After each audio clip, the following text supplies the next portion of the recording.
भारत के महान क्रांतिकारी रास बिहारी बोस का जन्म 25 मई 1886 को बंगाल के बर्धमान जिले के सुबालदा गांव के बंगाली कायस्थ परिवार में हुआ था। मां का नाम भुवनेश्वरी देवी तथा पिता का नाम विनोद बिहारी बोस था। आरंभिक शिक्षा सुबालदा में हुई। 3 वर्ष की आयु में रास बिहारी की मां का निधन हो गया।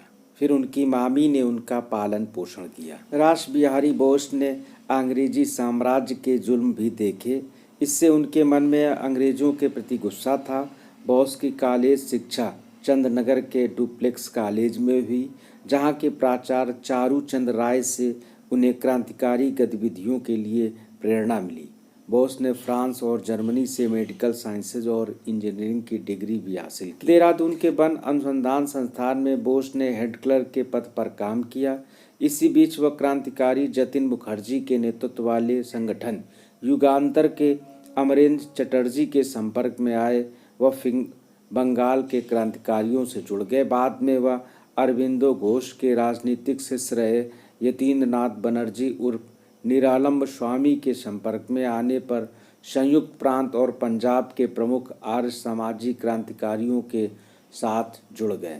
सरकारी नौकरी में रहते हुए भी रास बिहारी बोस ने क्रांतिकारी दल का संगठन किया। 1912 में देश की राजधानी को कलकत्ता से दिल्ली स्थानांतरित किए जाने पर अंग्रेजों ने एक कार्यक्रम का आयोजन किया। 23 दिसंबर 1912 को हाथी पर सवार वायसराय लॉर्ड हार्डिंग की सवारी दिल्ली के चांदनी चौक में निकाली जा रही थी। तब रास बिहारी बोस ने उनके ऊपर बम फेंकने की योजना बनाई। युगांतर दल के सदस्य वसंत कुमार विश्वास ने हार्डिंग की बग्घी पर बम फेंका, लेकिन निशाना चूक गया और पुलिस ने बसंत को पकड़ लिया। बम की वजह से मची भगदड़ का लाभ उठाकर रास बिहारी वहां से बच निकले। रास बिहारी बोस रातों रात रेलगाड़ी से देहरादून गए। बम फेंकने के अगले दिन ही अपने कार्यालय में इस तरह काम करने लगे जैसे कुछ हुआ ही ना हो। अंग्रेजों को उन पर शक ना हो, इसलिए उन्होंने देहरादून में ही शोक सभा का आयोजन भी किया। अंग्रेजों को दिखाने के लिए हार्डिंग पर हुए हमले की निंदा भी की। इस हमले ने पूरी ब्रिटिश सत्ता की नींव हिलाकर रख दी। बाद अंग्रेजों ने क्रांतिकारियों पर शिकंजा कसना शुरू किया। ब्रिटिश पुलिस रास बिहारी बोस के पीछे लग गई। पुलिस की शक्ति को देखते हुए जून 1915 में राजा पीएन टैगोर के छद्म नाम से जापान पहुंचे और वहां रहकर भारत की आज़ादी के लिए काम करने लगे। उन्होंने जापान में अंग्रेजी अध्यापन के साथ साथ लेखक व पत्रकार के रूप में भी काम प्रारंभ कर दिया। जब ब्रिटिश सरकार को पता चला कि रास बिहारी बोस जापान में हैं तो उन्हें सौंपने की मांग की।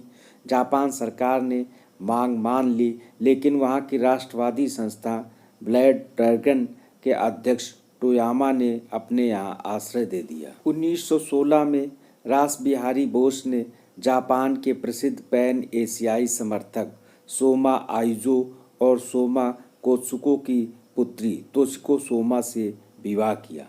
सोमा से उन्हें एक बेटा एक बेटी हुई। बेटे ने जापान की ओर से द्वितीय विश्व युद्ध में हिस्सा भी लिया, जिसमें वह बलिदान हो गया। रास बिहारी को 1923 में जापान की नागरिकता मिली।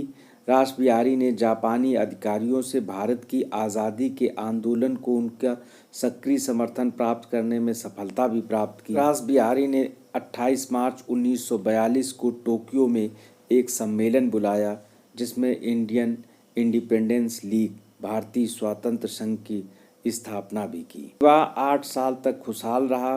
बोस ने तोशिको को बंगाली व साड़ी पहनाना भी सिखाया। 1923 में बोस को जापानी नागरिकता मिल गई। 1924 में रास बिहारी की पत्नी की मृत्यु हो गई। रास बिहारी बोस को मृत्यु के बाद उनको भी पत्नी के पास दफनाया गया। उनके 2 बच्चे थे। मासाहिदे बोस भारतचंद का जन्म 1920 में हुआ था। द्वितीय विश्व युद्ध में 24 वर्ष की आयु में उनकी मृत्यु हो गई।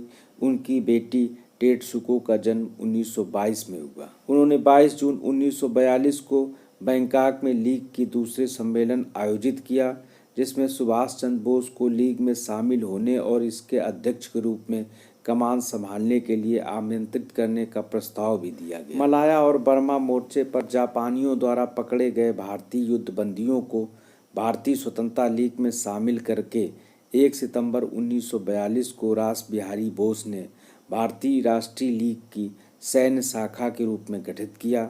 उन्होंने आज़ाद हिंद आंदोलन के लिए झंडा चुना। झंडा और सत्ता सुभाष चंद्र बोस को सौंप दी। 21 जनवरी 1945 को टोक्यो में रास बिहारी बोस की मृत्यु से पहले जापानी सरकार ने उन्हें order of the rising sun से भी सम्मानित किया।